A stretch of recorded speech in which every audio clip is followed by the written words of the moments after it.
Parliament budget సమావేశాలు శుక్రవారం నుంచి ప్రారంభమవుతుండగా సమావేశంలో ఎన్ఏసీ బిల్లులు ప్రవేశపెట్టనున్నారు. వీటిలో కీలకమైన వక్ఫ్ సవరణ బిల్లు పరిస్థితి ఏంటి? జేపీసీ ఆమోదముద్ర ఎలా వేసింది? ప్రతిపక్ష ఎంపీల అభ్యంతరాలేంటి? జనవరి 31న పార్లమెంటు బడ్జెట్ సమావేశాలు. 30న రాజ్నాథ్ ఆధ్వర్యంలో అఖిలపక్ష భేటీ. సభలో ప్రవేశపెట్టనున్న వక్ఫ్ సవరణ బిల్. వక్ఫ్ బిల్లుకు 15-11 తేడాతో జేపీసీ ఆమోదం. వక్ఫ్తో పాటు మొత్తం 16 బిల్లులు.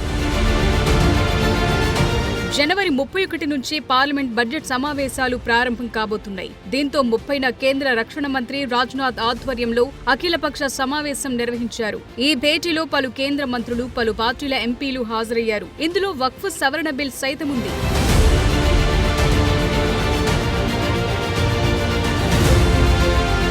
బడ్జెట్ సమావేశాల్లోనే వక్ఫ్ సవరణ బిల్ సభలో ప్రవేశపెట్టనుంది కేంద్ర ప్రభుత్వం. దీంతో పాటు మొత్తం 16 బిల్లులు ప్రవేశపెట్టనున్నట్టు ప్రకటించింది. ఈ జాబితాను అఖిలపక్షం ముందుంచింది. వక్ఫ్ సవరణపై గతంలోనే కేంద్రం జేపీసీని ఏర్పాటు చేసింది.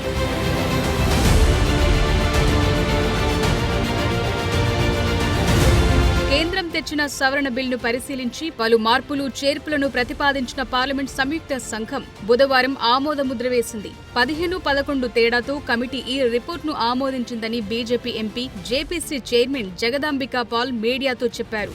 బిల్ ఆమోదం పొందితే వక్ఫ్ బోర్డు తన విధులు మరింత సమర్థవంతంగా నిర్వర్తించే అవకాశం కలుగుతుందని, వక్ఫ్ ఆస్తుల ప్రయోజనాలు పొందే వారి జాబితాలో తొలిసారి పస్మాంద ముస్లింలు, పేదలు, మహిళలు, అనాథలను చేర్చామని అన్నారు. విపక్ష ఎంపీలతో సహా మిగిలిన వారు 44 మార్పులు సూచించగా వీటిలో 14 సవరణలు ఆమోదించింది కమిటీ. 655 పేజీలతో కూడిన ఈ కమిటీ నివేదికను గురువారం స్పీకర్కు సమర్పించారు సభ్యులు.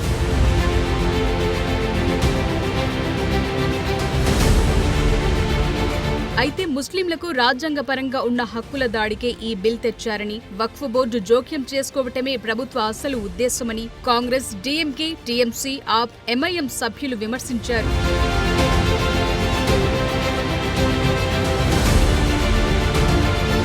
కొందరు కమిటీకి అసమ్మతి నోట్ సైతం ఇచ్చారు. నివేదికలో దీన్ని నమోదు చేయాల్సి ఉంటుంది. అయితే ఇంత పెద్ద రిపోర్టును తమకు మంగళవారం సాయంత్రం పంపిణీ చేశారని, బుధవారం సాయంత్రం 4 గంటల లోపు అభిప్రాయం చెప్పాలన్నారని, అన్ని పేజీలు చదివి నిరసన వ్యక్తం చేయడానికి మాత్రమే కాదు, అవగాహన కల్పించుకోవటానికి కూడా తక్కువ వ్యవధి ఇచ్చారని ఆరోపించారు ప్రతిపక్ష ఎంపీలు. కోర్టుల్లో సవాల్ చేయడానికి వీల్లేని విధంగా వక్ఫ్ బై యూజర్ అనే నిబంధనను తొలగించడాన్ని ఓవైసీ తీవ్రంగా వ్యతిరేకించారు.